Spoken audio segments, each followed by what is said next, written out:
Coach at Bethune-Cookman University. Isaac Raphael.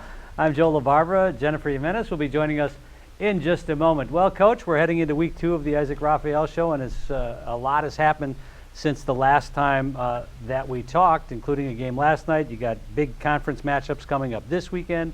You've lost to a team that's played some of the top teams in the country. Where do you want to begin? Well, let's begin by congratulating Jennifer Jeminez for breaking the school record in digs.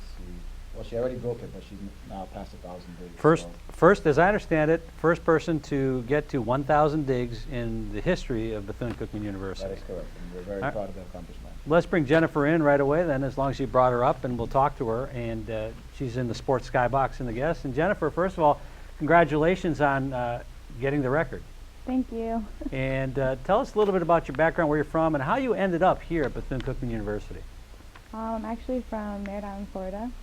I grew up a Mustang from Merritt Island High School, who has actually a really great program.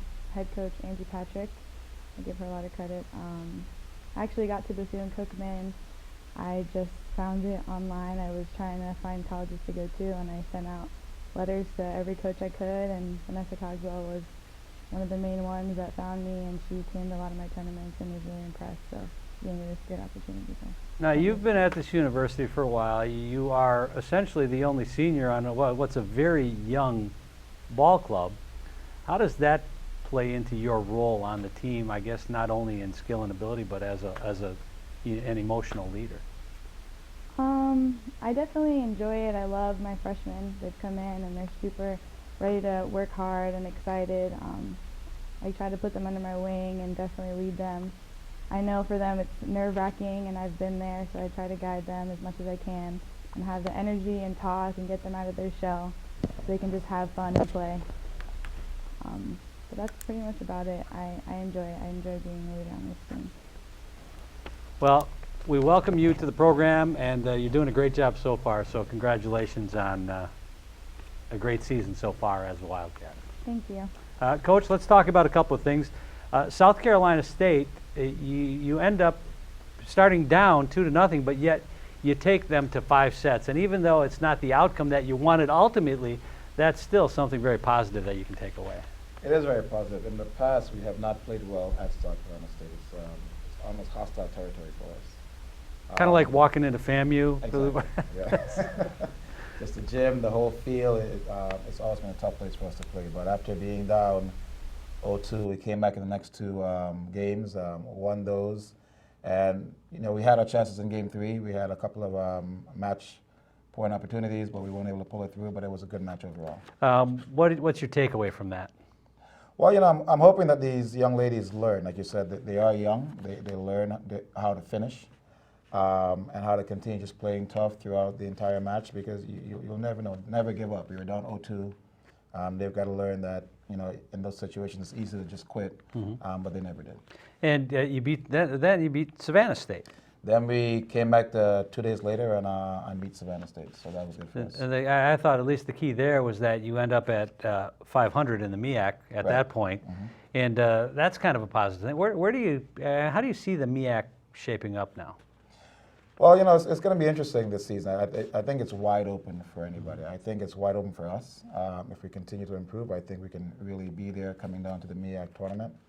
But there are a lot of teams with a lot of new players, a lot of new coaches. So it's a good opportunity for us, I believe, to really make a statement this year, even though our team is young. And a good opportunity, and speaking of not young, but young, all due respect, we'll bring Jennifer Jeminez back in. And Jennifer, let's talk about that. You get back to 500 in the MEAC with that win against Savannah State, and as Coach is saying, got a lot of young people on the ball club. Tell me how that, again, kind of plays into what you try to do to encourage them as you go, okay, look, we're 500. This is what we need to do next. I mean, as Coach was saying, we definitely need to work on finishing. It's a hard thing to keep young girls in the game and focused and keep their heads up. But I think that they're working on that. Something yesterday, we're also able to pick up our heads and come out strong in the 3rd game, although we ended up, with a loss. But they're definitely growing, and we're growing as a team together. Myself and Eric Cormier, which are upperclassmen, do our best to really keep the energy up and talking. And a lot of the freshmen, they come out and they get really quiet, or they get kind of scared or nerve-wracked because fans are watching. But we try to do our best to keep them up and energetic and keep playing the game that they love, and that's pretty much what it's all about. Just go out and have fun and work hard together. It might be a dumb question, but I want to know how your knees are. I have Michael Trapp, who's a basketball player in one of my classes. He came with two of my classes, actually. He came in, and he's got his knees all iced up, and he's got the ice packs on him. And I never see volleyball players, one, complaining about physical ailments, and two, I never see them taped up or iced up or anything else walking around campus. Is it you guys are just smarter than basketball players? No, we're just tough. I got you. We definitely do, we get banged up, definitely sacrifice your body a lot in volleyball. But as Coach says, if we stay on our feet, we won't have to hit the floor as much as, it's just a last ditch effort. So we try to, keep our feet moving so we don't have to hit the floor as much, but it definitely takes a toll on our body. Last year I had shoulder surgery and knee surgery and came back in about, I think 6 weeks or so, a little bit over that, but yeah, we definitely are a bit tougher than basketball, but we do get banged up. We do get banged up a lot. All right, thanks. Jennifer Jeminez again, and congratulations to Jennifer if you're just joining us. We are live from the TV studio, BCU Campus Television on the campus of Bethune-Cookman University. This is a program produced entirely by students here at BCU. And if you're watching us the first time, we're live. If subsequent, obviously we're on tape. Let's talk a little bit about Gulf Coast University. This is one of those teams whose record is a little deceptive. They were 4-10 coming in with 3 losses, though: Florida State, Ohio State, and Penn State. Now, I've guest lectured at Penn State, and I've always admired the volleyball team. And at one point, I said, "Hey, can I get an autographed picture of the volleyball team?" Those are some powerhouses. So when you talk about a tough opponent, Florida State, Penn State, Ohio State, and a 4-10 record, that's a little bit deceptive. Is a lot deceptive. They played tough teams, and the coach and I spoke about it prior to the game, and we understand that at our level, we have to play tough teams in order to prepare us for the MEAC tournament. And the only way for us to get into the NCAA tournament is to win the MEAC championship. So it is to our advantage to play those tough teams to prepare us to play the teams within the MEAC conference, so that we have an opportunity to win it and then go on to play these teams again in the NCAA tournament. There's kind of a Brian Jenkins philosophy and a Lynn Thompson philosophy. If you want to claim that you're the best, you have to play and beat the best. Correct. They played they have 2 BCS teams in football this year down at Florida International and then up at Florida State. One up, one down, but that's okay. We do have some highlights that we'll look at from last night's matchup. And as we continue to talk with head coach Isaac Raphael and Jennifer Jeminez about volleyball here at Bethune-Cookman University, let's talk a little bit about this ball club that you took on last night, and what an interesting week it's been here for you, at least in volleyball. So what's going through your mind when you see some of this? When you get a chance, not from the sidelines, but you get to see it on television. Well, I see some great plays. I see a team in Florida Gulf Coast that is actually a pretty good team. They're actually going to do pretty well in their conference this year. But I also see us being able to be out there and actually competing with them. We're not very far behind of where they are. I think we're getting closer and closer every single match. And it's going to get to that point, like the football team, where you can play at FIU and you can annihilate them. You can really just beat them down. Right. There you look pretty good on the sideline, Coach, I have to tell you. Jennifer, are you used to seeing yourself on TV? No, not See? Is it different than you thought? Yeah. What? Well, Joe, I'm not going to take all the credit for it. We are sponsored by Men's Wearhouse, and I like the way I look. They have been taking care of me. Well, he guarantees it. He guarantees it. So they've been doing a pretty good job with this. So it's been pretty nice. Yeah, I would say your friends at Men's Wearhouse have been doing a great job for you as well. Let's talk a little about Destiny Hudson. 12 kills, South Carolina State, as we continue to look at highlights from Florida Gulf Coast. Destiny Hudson has been playing well for us. She's actually one of the players that's been more consistent throughout. Some of the others have gone up and down. But Destiny has pretty much done a good job. She's getting a better feel for the ball. I've giving her a little less responsibility in the back row, so she's only playing front row right now. And hopefully we'll build that up into it. But she's been a good player for us, a good asset, and I think she's going to be great for us in the future. Yeah, and it's just fun to watch. You can see we got a pretty decent crowd at the historic Moore Gymnasium here on the campus of Bethune-Cookman University. Again, I said this last week, but for those who missed it, there are certain facilities. You mentioned running up to South Carolina State Right. and the environment there. I believe there are certain facilities in any given sport, such Lambeau Field for the NFL or Fenway Park in baseball. I think when you talk about HBCUs, you have to talk about the historic Moore Gymnasium. Not just the size, it's very compact, and when that place is there and you've got the pep band going, and it's just a very difficult place to come in and play. And when you talk about creating that hostile environment, working to your advantage, that's one way to do it. Well, you know, I can only imagine how teams feel coming to play us. We talk about going other places, but we do have a great home court advantage. Again, thanks to the fans for showing up. They've done a pretty good job this year of coming in there and supporting us. And we really appreciate it. But I love the gym, I love the floor, I love the energy that we have in there. Yeah, and I think it's been an interesting week for you, Coach. The week continues, though, this weekend with North Carolina A&T on Friday, right? North Carolina A&T on Friday, North Carolina Central on Sunday.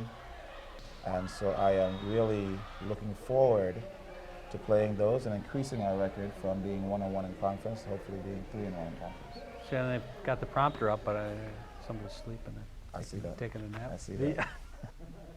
Well, we talked about it being an interesting week, Coach, and you talk about North Carolina A&T, of course, and then North Carolina on Central on Sunday. All right. And what time do we start? On Friday we start at 7 o'clock. On Sunday we go at 1 o'clock with both of those. So I'd like to see all the fans come out again and support us, and we need as much support as we can get. Yeah, well, you had the convincing win at Savannah State, Tuesday's launch, the Florida Gulf Coast. You know, you were down 2, you rallied a tie. You got a lot going on. You go to Savannah State, you know.